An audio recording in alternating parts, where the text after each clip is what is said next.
So I did the Q&A a couple of days ago. That's the questions we have here, and we'll just talk a bit and then go through some of the questions that you guys have asked, and then see how we go along. Yeah. And then taking questions if there are some here in the live chat. So yeah.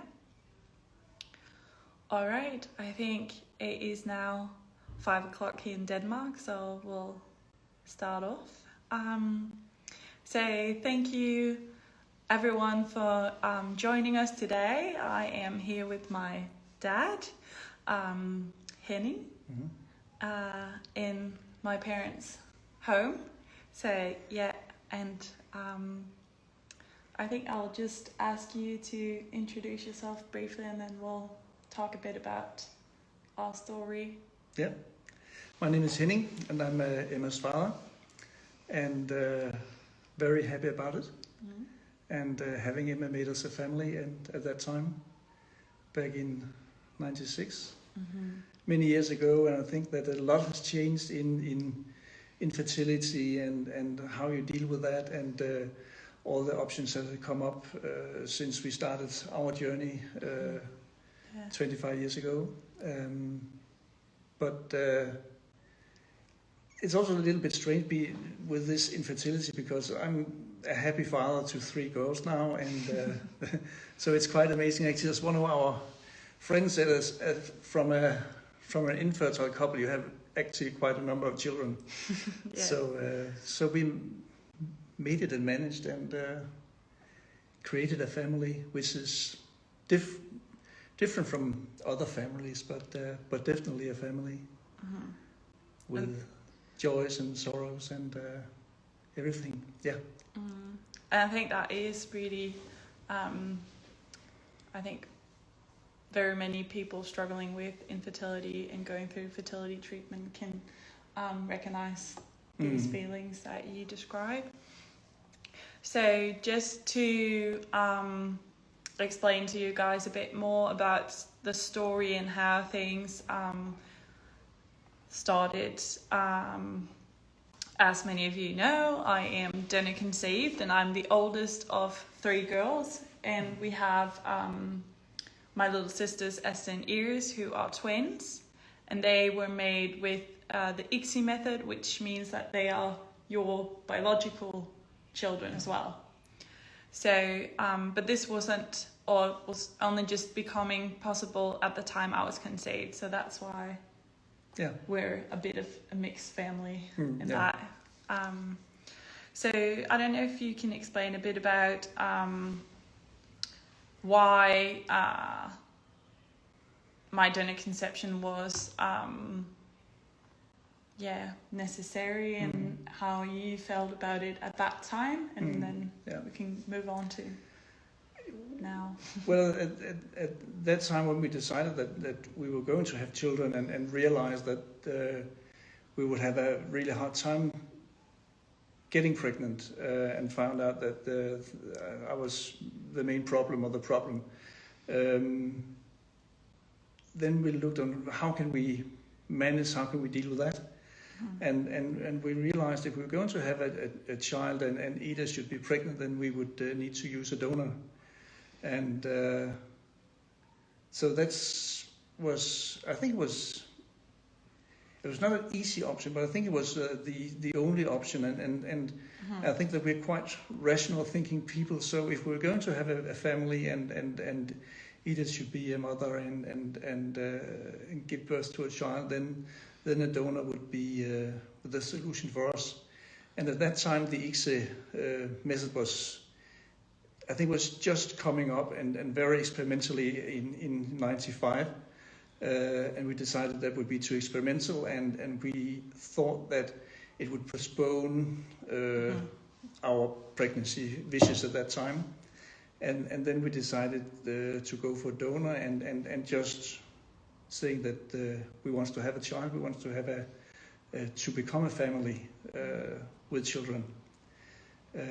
So Emma is donor conceived, and then since we spent 6 years having our first child, then we thought that we should just move on rather soon after that. And then 2 years later, the X method was established in Denmark, and then we decided to go for that. So I could also become a biologically father, but it's kind of important also for me. But the most important thing is that we could have more children. I think that we also thought that one child is fantastic, and 2 or 3 even more fantastic. So that's why I think we decided for that option. Yeah, and so I think people would be interested in how you felt about using a donor. Was it something that you needed to think a lot about or put a lot of thought into?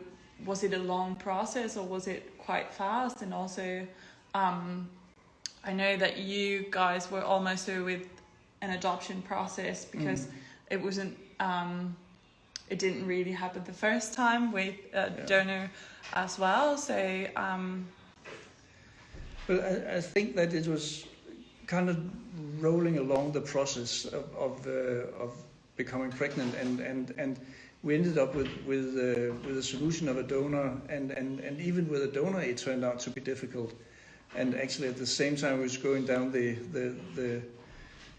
donor path, or then we also signed up for adoption, and actually almost just needed to sign the adoption papers, and then Ida got pregnant with Emma. And then we stopped adoption. Then we just had Emma. So I think that it was part of a process where one road closed, and then you had to decide for another path. And that was the right path for us. And I'm really grateful for having the opportunity that we have the help from a donor, but I think also that the influence that we could have, Ida and also me as a father in Emma's life, would be just fantastic, and I have been able to influence her and guide her, and being a father for her, and even though she's not my biological daughter, then she's my daughter. I've been her father for 25 years. I agree. so yeah. Great. How was the conversation when she was young? Did you all talk about it often, read books about it? Someone asking. Well, we decided, and Ida really put a great effort into making this book of Emma's book, where we, in cartoon-wise, try to demonstrate how she was conceived, and with the help of a donor, and eggs and sperm and so on. And I think we have read that book since you were like 3-4 months old, and that has been part of Emma's history all the way. And she just knew that in that way she was kind of special. And I think that has been very important both to Emma, but also to me as a father, and Ida and I as parents, that we, to Emma, have been really open about it all the time. And I think we still remember the first time we went into donor treatments, and then this old professor of gynecology said, or obstetrics said, that don't talk about that. You don't need to mention that. And we just knew when we went out of the room that would not be possible. It was not an option, because the risk of having it coming out at some time, and then also for me and Ida also kind of living on a lie would be just really difficult. And the truth might come out sometime, and I think it's worth getting getting that knowledge when you are 10 or 15 or 20. It's much more difficult compared to handling on a daily basis from since when you were a small kid, small child? Yeah, so the conversation hasn't really been very difficult because we've always just talked about it from the book and then just explained, and it hasn't really, at least how I remember, we haven't really had very difficult conversations about it. No, it's been part, and Astrid and Iris got their book when they were born, and they have read it with almost the same interest, and so yeah. Okay, I think I see that there are a couple of comments, but I think we'll leave them for now, and then we'll just look at the ones from the Q&A. I think I'll read them out loud. There you go.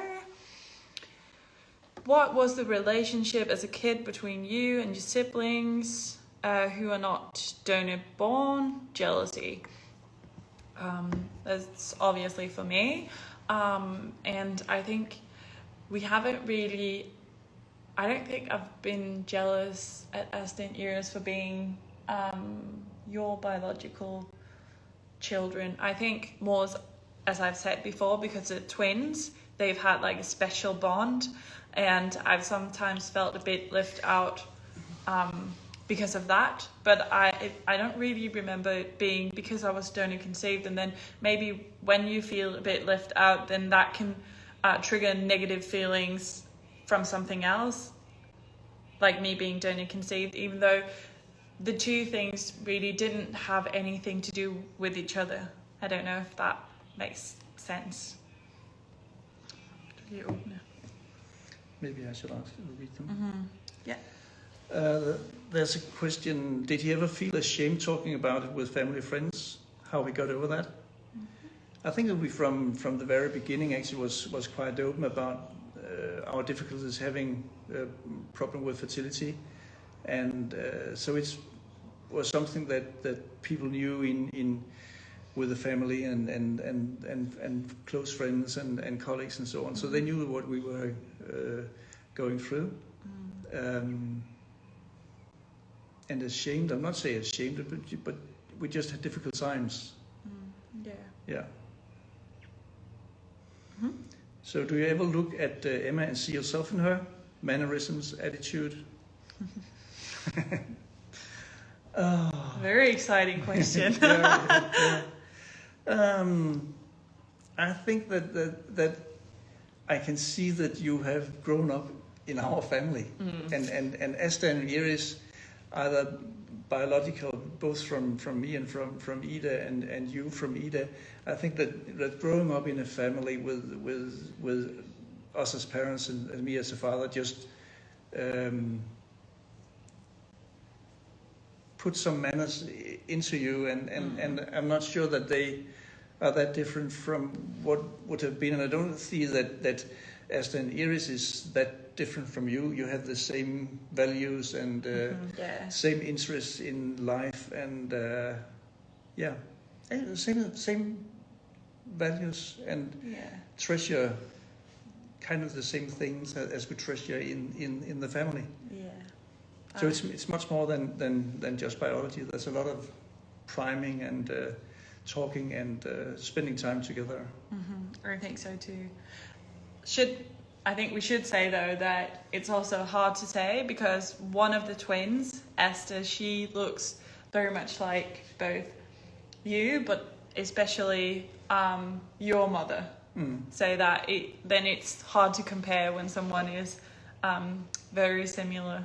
Okay. There's a good one here for your dad. Have you experienced any difficult situation during teenage years? Other than regular difficult I think that has been just very, very normal, and that's part of growing up, being a teenager, being a daughter. And I think that both Emma but also Astrid and Iris has taken a lot of the fights with the mother. And I think that I, as a father, has been more like I was a father, so I took some of the fights and arguments, but did you ever think about my different conception during these arguments or these conflicts? No. No. I know that you in your books say something about, well, if I got really mad with my dad, I could just say, I hate you because you're not my biological father. And then I read that in your book, and also I think we talked a little bit about it, but I think that is a comment from a teenager, and I would be able to deal with that as an adult, and saying that, well, she don't really say that because she wants to hurt me. Maybe in a short, but we have so strong bonds, so I would not be concerned about it. That it sticks deeper. Yeah, and just to tell, I never said it. It was something I sometimes wanted to say, but I never got to say it because I knew in my heart it wasn't true. So he also knows that. Yeah. I would be able to deal with it. So you could have said it, and I would still have. Good to know, though. Know that I was your father. And very good to know for also future Yeah. parents to done and conceived. Okay. Did your dad feel connection immediately as soon as your mom got pregnant? Yes. That was a fantastic thing to see these two lines on the pregnancy test, and knowing that actually maybe we were going to be a family. And during the pregnancy, you were part of our life from the very early beginning. And I think I've been singing to you during the pregnancy, so it's not there from me that you got the voice and the capability to sing, but you've been very much a part of it, and I felt connected from the beginning. Yeah. I think it's quite. There's similar. another question about the relationship with them as you got 2 teen years. And I think the teen years are what they are, and you have to deal with that, and sometimes it's more difficult, I think, but you just have to deal with it, I think, and take it from. There's a question: how did you react when people would comment on her looks, especially as a baby? I don't think that really many people have commented on looks, and also because we had the Aston years just 2 years after, so I have always just been the father with 3 blonde girls with blue eyes, and they looked a little bit the same and a little bit different, and it was just a family. So I don't really think that people are actually commenting, and then also I think that since we've been quite open about it, then people knew and knew that Emma was donor conceived, and that's it, I think. We have though experienced it at work.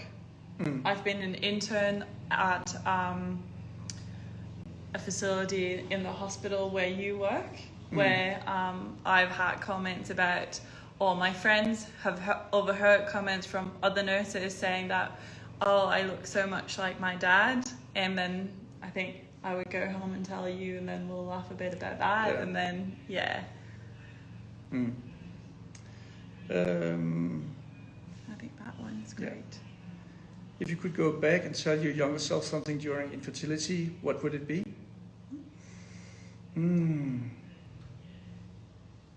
Maybe be even more open about it. Even though it's sometimes difficult and hard, but I think being open makes it easier for yourself, and also makes it much more easy for your friends and family and relatives and so on. So being open, I think that's an issue. And if I should have done something different, then maybe I should have been more open. So that I think that could be kind of an advice for you. That one we have gone through.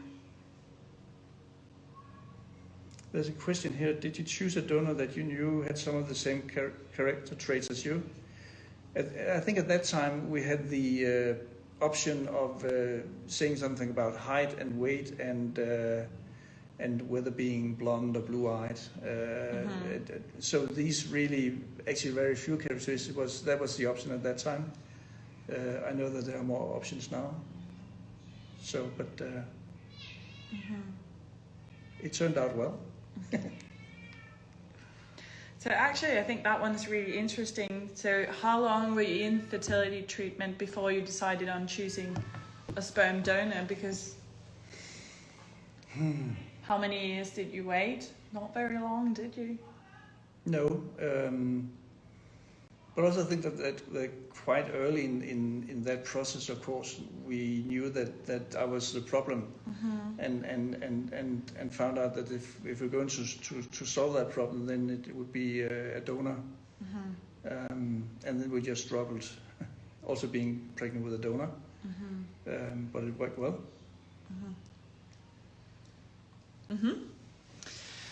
Okay, so I've seen that we've gotten quite some comments and questions.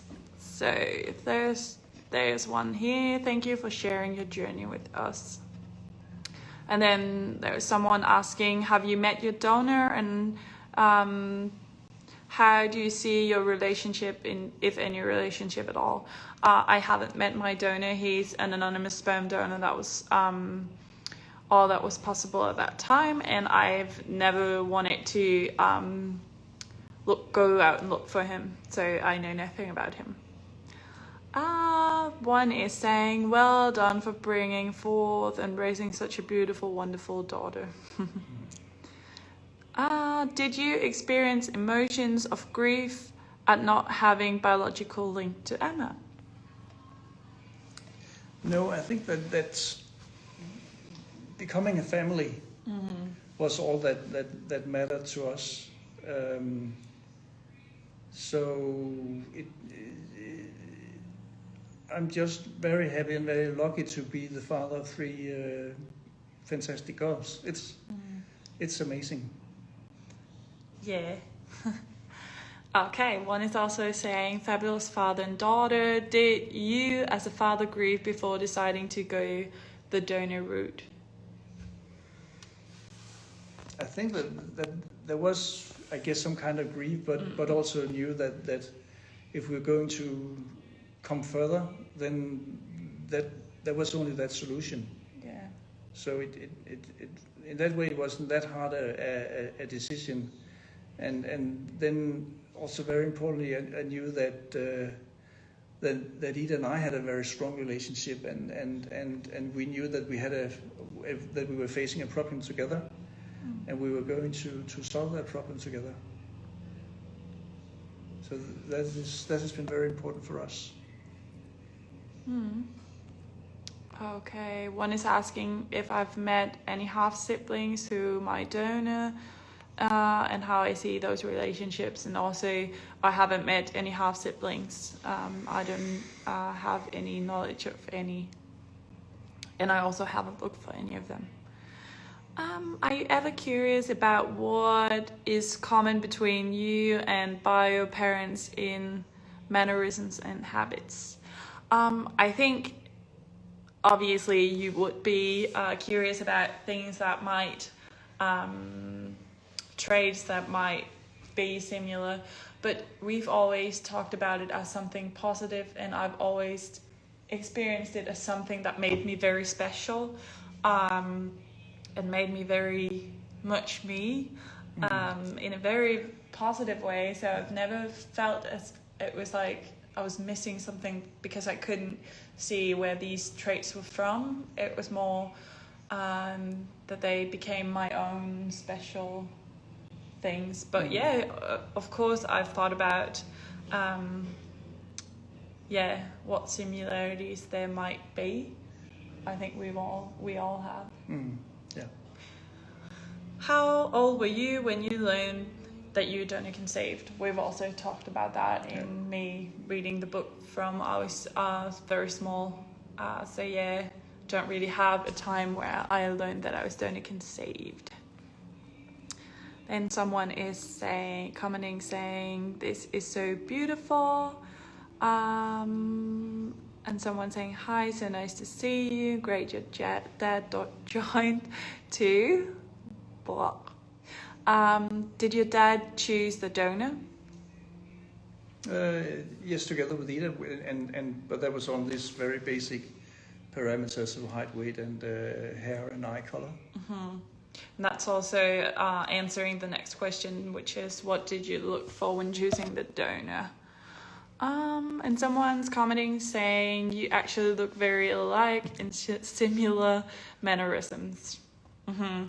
I think, growing up in a family also does a lot. Yeah. So yeah, I guess you're right. When you were looking for a donor, what were the most important things for you? So, well, there wasn't much to choose from. So no, I think it was a different time, because I know that today you can choose from a lot of things, and you can maybe read a message and hear the voice or something, but it wasn't really like that at that time at all. And then someone saying, Dad, would you do the same route again, and do you recommend this to people struggling? Definitely. Definitely. It's been worth all of it. But as I mentioned earlier, I think that you start going down a road of saying you want to be a family, and then you face difficulties and need to make decisions and choose your path for you and your wife or spouse, and you look on options and solutions, and you end up hopefully with being a family, having a child, but also still knowing that and I think that has changed. I think that 20, 30 years ago or 25 years ago, I think that infertility treatment would succeed in like 50-60% of positive pregnancies and having a child. And I think that percentage is raised to like 80 or 90 these days, due to the improvements in treatments and so on. So for people who are going down the road of infertility treatment, I think they have really good options, and I think that if you want to be a family having a child, then it's definitely worth also all the hazards and the struggle, because you're going to face struggle. It's not an easy path, and it's for some people it's also a lonely path. But I think that being open about it and talked with your family and friends and so it makes the journey easier.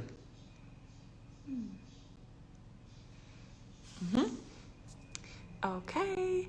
I love that you are so positive. I'm going to start double donation and will make sure my child is brought up knowing everything. No secrets. X. That is a lovely comment. Yeah. And someone says, I admire you for your choices. Guess that's for you. And someone says, I appreciate those who are open, because I didn't even know I was an option. My donor conceived son is due next week. Oh, lovely. Congratulations. Yeah. Okay. Would it bother you if Emma did decide to find the donor? As a soon-to-be father to a donor child, it's the one thing that scares me.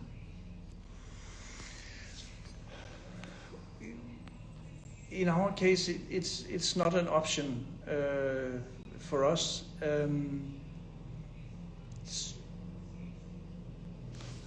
I don't think.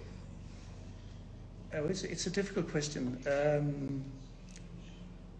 I think it would have been more difficult if it was when she was 5 or 10 or teenager. Now, when you're 25, you're allowed almost to do whatever you want. But so if Emma had the option and she said that I would like to see who is my donor dad, then I would say go for it if she really thought that that would be important for her.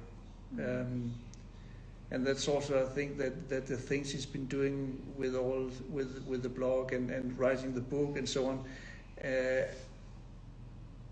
It's Emma's story and it's Emma's life, and she has to come out with it. And I think I can feel that what she's doing right now is actually something that helps and benefits a lot of people struggling with infertility, and I think that she's doing a great job.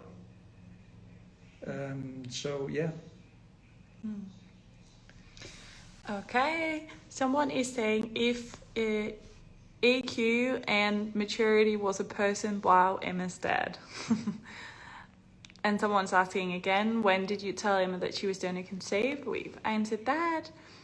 And a question, you may be able to find relatives through these commercial DNA test companies. Is that something you consider? Not really. I don't have a need, and I've never had, so at the moment not. But as I've also said before, and as we have spoken about in the family, if I someday wake up and suddenly feel a need,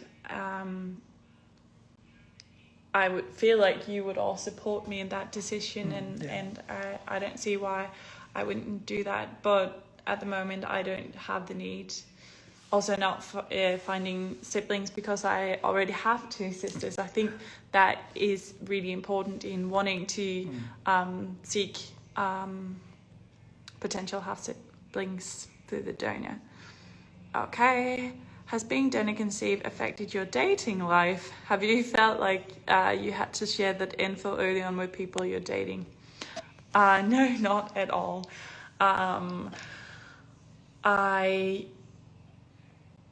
The chance of meeting someone with the same donor is so small, and also I think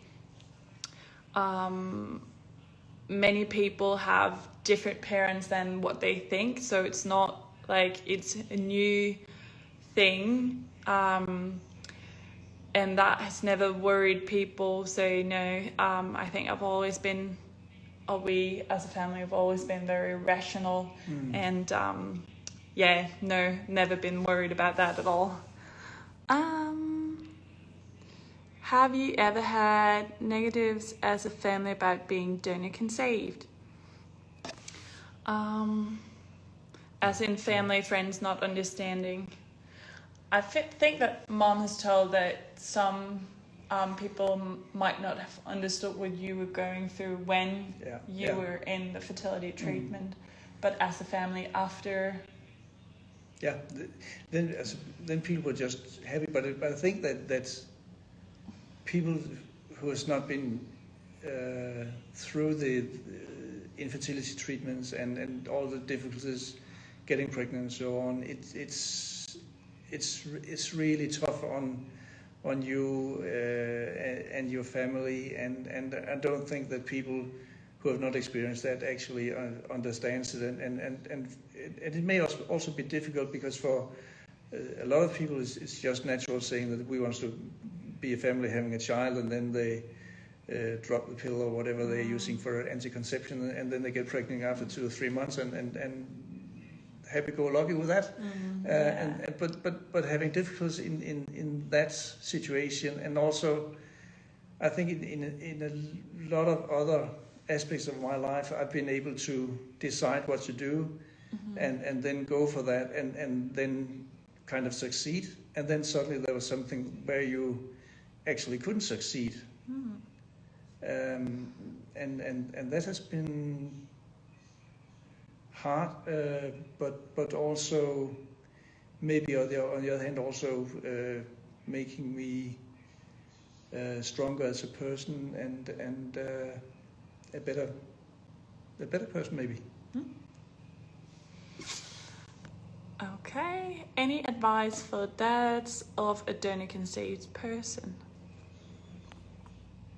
Just act as a father and engage in your child's life and do whatever you would have loved your own father to do with you, and try to prime your child in a direction that where you want it to go and where you want to be as a family. And honesty. Yeah. We all agree on that. Someone is saying thank you for sharing your journey, so inspiring. And someone saying, awesome dad, wonderful daughter, thank you. So nice comments from all of you. Thank you so much. And then there's one here. When you refer that the one thing you do back then is being more open about it, can you give some examples? Did you ever been in position to hide it?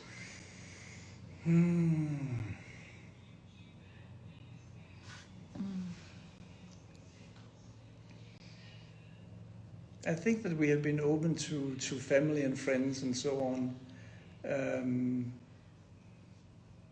But I think we could have been more open. But I think it also at that time it was not something that you talked about that often. And also people don't ask. I think so. That's also the other way around. But talk with your friends and family, and for coming fathers, talk with your good friends about it, and keep them informed, and I think that's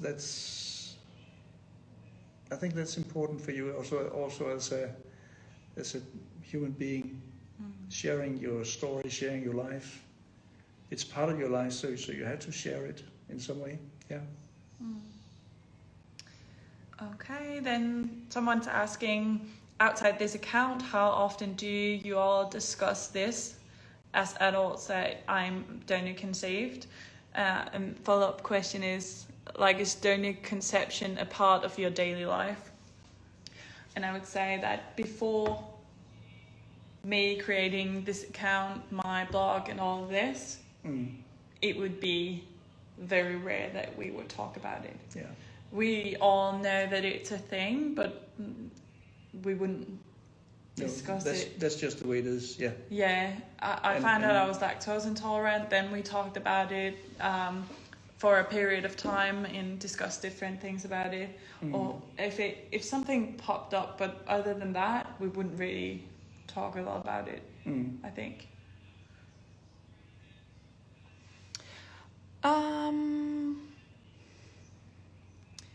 What would Dad say to the donor given the chance, if anything at all? Thank you. Thanks for helping. It's a very important thing to do, I think. So for the donor, they should know that they have meant a completely different life. So it's life changing, yeah. Yeah. And they should know that is fantastic, yeah. Yeah, I think all of us in the family, we're very, very appreciative of what he has done to help us as a family. Yeah. And we think of him with gratitude. Yeah. Yeah. Okay. I think that was maybe the last question. So if anyone has anything, okay, there's one here. But if you have some last questions, we'll just answer them now, and then I think we'll wrap it up for today. So someone's asked, absolutely, it's a very selfish thing that someone can give some who can't have kids themselves.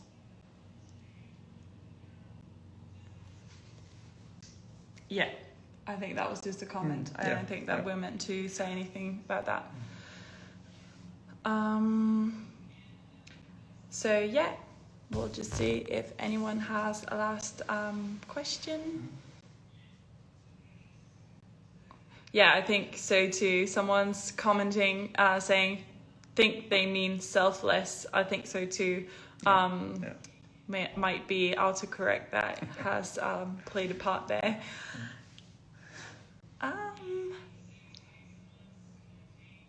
Yeah, and commenting that it is a really lovely thing to do to donate your sperm or donate your eggs. And I think we all agree on that. Yeah. So, do you think it's easier for you to be open about using a donor because you had 2 biological children?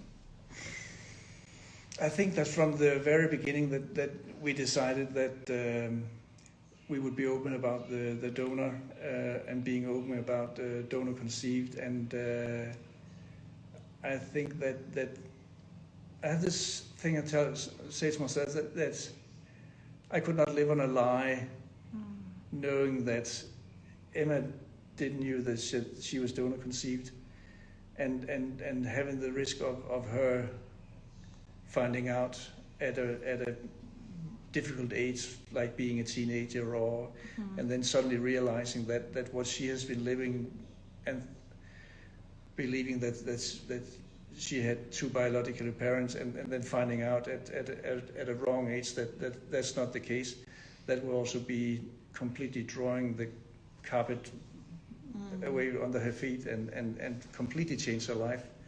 And we couldn't do that. We couldn't live on a lie, no. And then there is a comment saying, thank you both. It's been good to hear both sides. So I think we'll leave that as the last comment. Thank you so much for wanting to join me. I know it's a difficult subject to talk about, and I'm so thankful for you and the rest of the family for wanting to participate in this journey that I am on with this. Just some last comments. Would Emma use a donor if she needed to? Yes, I would. I've also answered that before, and I don't see why not. Someone's asking, when your wife was pregnant, did you ever feel disconnected or left out of the bonding experience because you had used a donor? I was very much part of the pregnancy and delivery and everything, so no. And then 2 more comments. Thank you for sharing. It's very important for us. We are 4 months pregnant from donor conception. I can see my reflection of future dad in both of you. Wonderful human beings. Thank you. Thank you both, and a lot of heart emojis. Love hearing you both talk. Thank you both, lovely people. Thank you, XXX. Thank you so much for all of your comments. And thank you for watching, and bye. Bye.